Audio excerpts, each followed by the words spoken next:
सो ही everyone, आज की इस क्लास में हम लोग क्लास 12th फिजिक्स के काफी मोस्ट इंपॉर्टेंट ऑब्जेक्टिव क्वेश्चन पे डिस्कस करने वाले हैं। सो आज का क्लास आप सभी क्लास 12th वालों के लिए बहुत ही ज्यादा इंपॉर्टेंट होने वाला है। सो आप सभी वीडियो पे एंड तक बने रहना एंड विद गारंटी कि अगर आप इस वीडियो को एंड तक देख लेते हो ना तो काफी कुछ गेन करके जाने वाले हो आप यहाँ से, ठीक है। और ये जितने सारे भी क्वेश्चन मैं आप सभी को आज के इस क्लास में क्लियर कराने वाला हूँ ना, बिहार बोर्ड सेम इसी क्वेश्चन को बार बार रिपीट करते रहता है, ठीक है। तो बहुत मुश्किल से question bank model paper and previous year के बहुत सारे क्वेश्चन पेपर को फाइंड करने के बाद मैं आपको इस वीडियो में आप सभी के लिए ऑब्जेक्टिव लाया हूं। सो वीडियो पे आप सभी एंड तक बने रहना एंड हर एक क्वेश्चन को अच्छी तरीके से क्लियर करना।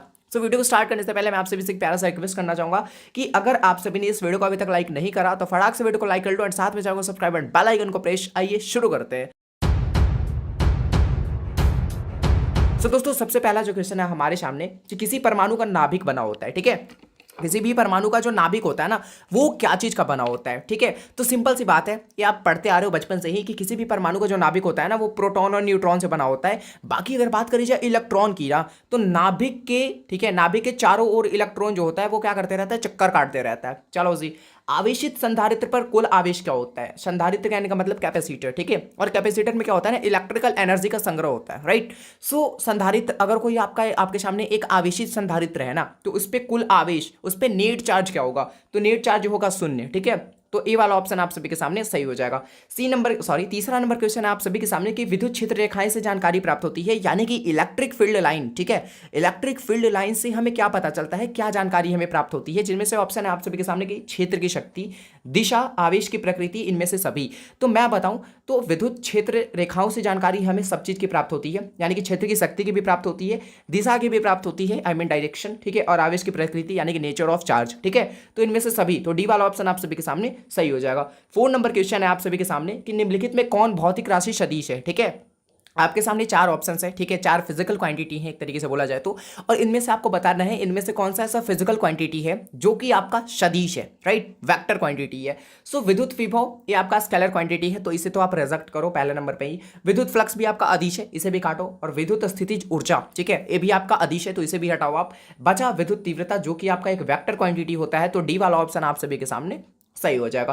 5 नंबर क्वेश्चन क्या कह रहा है कि दो विद्युत आवेशों के बीच लगने वाले बल को नियंत्रित करने वाले नियम को क्या कहा जाता है? इसे कहते हैं हम लोग कूलॉम्ब लॉ, ठीक है, यानी कि कूलॉम्ब का नियम, राइट, कूलॉम्ब का नियम। ये क्वेश्चन जो आपका कूलॉम्ब का नियम है ना, इसके ऊपर मैंने 2-3 डेडिकेटेड वीडियो बना रखी है, ठीक है। आप जाना देखना, क्लियर हो जाएगा आपको कूलॉम्ब का नियम, ठीक है, बिल्कुल प्रॉपर तरीके से। सो यहाँ पे ऑप्शन में भी दे रखा है, तो डी वाला ऑप्शन हो जाएगा कूलॉम्ब का नियम। चलो जी, वांडी ग्राफ जनित्र एक ऐसी युक्ति है, युक्ति कहने का मतलब एक ऐसा सिस्टम, एक ऐसा डिवाइस, ठीक है। सो वांडी ग्राफ जनित्र एक ऐसी युक्ति है जिसमें उत्पन्न होता है, ठीक है।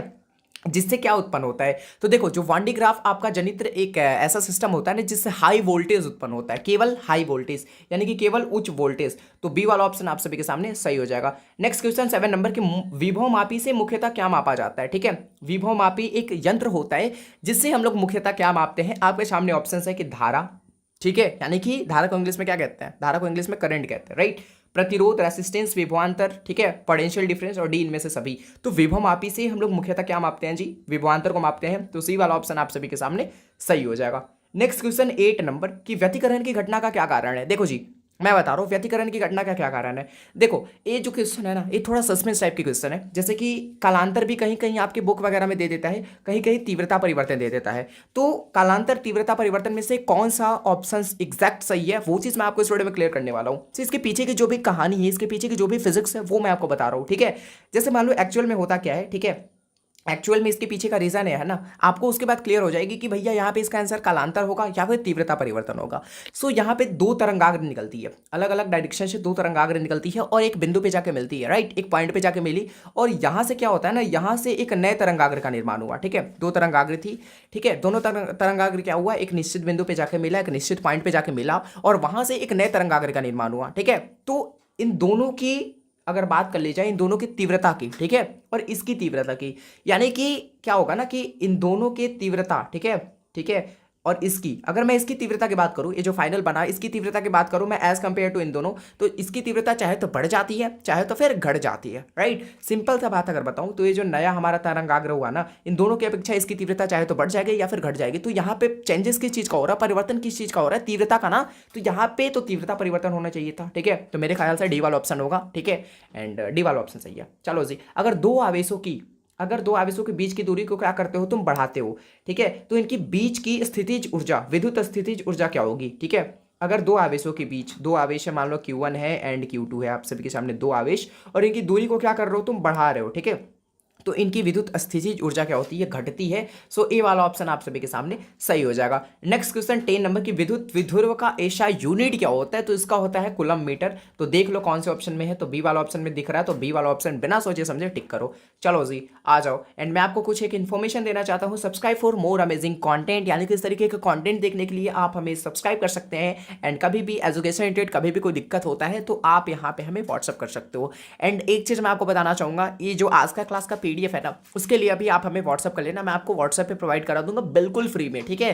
क्या ही मैं बताऊँ, आज के टाइम में बिहार के जो भी शिक्षक हैं वो तो भाई PDF के भी पैसे लेते हैं, लेकिन मेरा टारगेट है यार, मेरा एक ही गोल है, मेरा एक ही लक्ष्य है, वो है कि बिहार को बदलना है, बिहार को एक दिन टॉप पे लेके जाना है, जिसमें आप सभी की सपोर्ट की मुझे बहुत ही ज़्यादा नीड है। सो मैं काफ़ी बड़ा करने वाला हूँ अपने इस स्टेट बिहार के लिए, अपने इस भारत देश के लिए। So I need your support, and बाकी अपना सपोर्ट बना रखो, बाकी मैं मेहनत कर ही रहा हूँ। चलो जी, रेटिना पर बनने वाला प्रतिबिंब होता है, रेटिना पर जो बनने वाला प्रतिबिंब होता है, एक चीज़ मैं आपको क्लियर कर दूँ, जो हमारा मानव नेत्र होता है ना, ठीक है, उसमें कोई भी चीज़ आप देखते हो ना तो रेटिना पे प्रतिबिंब बनता है, ठीक है, रेटिना पे इमेज बनता है।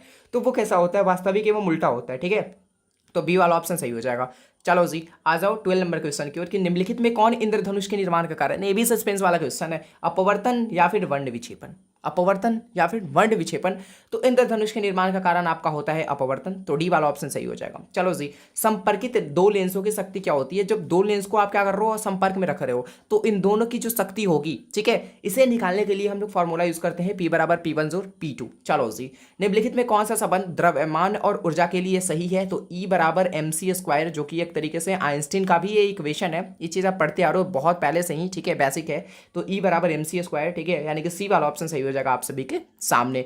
चलो जी 15 नंबर क्वेश्चन, कि नीला रंग के लिए कार्बन प्रतिरोध का कलर कोड क्या होता है, नीला रंग के लिए, नीला रंग के लिए, ठीक है, तो इसके लिए एक ट्रिक होता है, वो ट्रिक ए है कि बीबी रोए, ठीक है, बीबी रोए ग्रेट ब्रिटेन, तो ग्रेट ब्रिटेन, ठीक है, great Britain very good wise, इस तरीके से करके हमारा ट्रिक होता है, जो आपका 0 से स्टार्ट होता है, तो 0 1 2 3 4 5 एंड 6। तो हमारा क्या है भैया, यहाँ पे हमारा ब्लू हो गया, ब्लैक हो गया, ठीक है, रेड हो गया, ऑरेंज हो गया, येलो हो गया, और ग्रीन हो गया, और ब्लू, ब्लू कहाँ पे आ रहा है 6 पे, तो 6 नंबर वाला, यानी कि डी वाला ऑप्शन सही हो जाएगा हमारा ब्लू के लिए, ठीक है, कलर कोड का मान। चलो जी, आदर्श आमीटर का प्रतिरोध होता है। चलो जी, यहाँ पे मैं आपको 2 क्वेश्चन बताने वाला हूँ। आदर्श एमीटर का प्रतिरोध याद रखना, आदर्श एमीटर का प्रतिरोध हमेशा शून्य होता है, यानी कि ZERO होता है, 0 होता है, तो बी वाला ऑप्शन आप सभी के सामने सही हो जाएगा। लेकिन अगर क्वेश्चन में रहता कि आदर्श वोल्ट मीटर, ठीक है, तो आदर्श वोल्ट मीटर रहता तो वहां पे आप अनंत टिक करते, ठीक है। चलो जी आ ही गया क्वेश्चन, आदर्श वोल्ट मीटर का प्रतिरोध क्या होता है, अनंत होता है, याद रखना, ए वाला ऑप्शन आप सभी के सही हो जाएगा। लेकिन आदर्श अमीटर का शून्य। चलो जी, निम्नलिखित में धारा घनत्व के लिए कौन सा सही है, 4 ऑप्शन है आपके सामने। धारा घनत्व का कौन सा फॉर्मूला है, धारा घनत्व को हम लोग J से डिनोट करते हैं, और प्रति एकांक क्षेत्रफल में गुजरे हुए जो हमारा इलेक्ट्रिक करंट होता है वो हमारा धारा घनत्व कहलाता है। प्रति एकांक क्षेत्रफल से होकर गुजरने वाली विद्युत धारा धारा घनत्व कहलाती है, यानी कि J बराबर I/A, ठीक है, यानी कि ये वाला ऑप्शन आप सभी के सामने सही हो जाएगा। नेक्स्ट क्वेश्चन 19 नंबर की, एम्पियर घंटा मात्रक होता है, एम्पियर घंटा, देखो एम्पियर घंटा जहां दिख गया मारना आवेश का, ठीक है, तो बी वाला ऑप्शन आप सभी के सामने सही हो जाएगा। नेक्स्ट क्वेश्चन आप सभी के सामने 20 नंबर की, चुंबकीय फ्लक्स का एसआई मात्रक क्या होता है। 2 क्वेश्चन करे जा सकते हैं आप सभी के सामने, अगर चुंबकीय फ्लक्स पूछे तो आप वेबर टिक करना, लेकिन अगर वही इलेक्ट्रिक फ्लक्स पूछे ना, ठीक है, यानी कि विद्युतीय फ्लक्स, तो उसका होता है आपका volt metre, volt into metre, तो ये चीज आप ध्यान में रखना।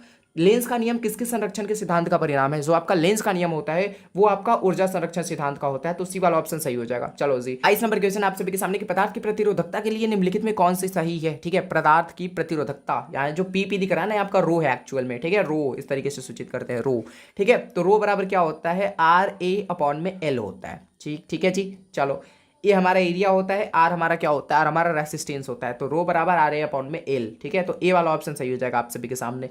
चलो जी 23 नंबर क्वेश्चन, की विभव प्रवणता बराबर क्या होता है, विभव प्रवणता, ठीक है, विभव प्रवणता बराबर होता है dV/dx, एक्चुअल में तो -dV/dx होता है, लेकिन माइनस नहीं दिया है, तो आप क्या करोगे, dV/dx पुट करोगे, जो कि आपका ऑप्शन नंबर सी में है।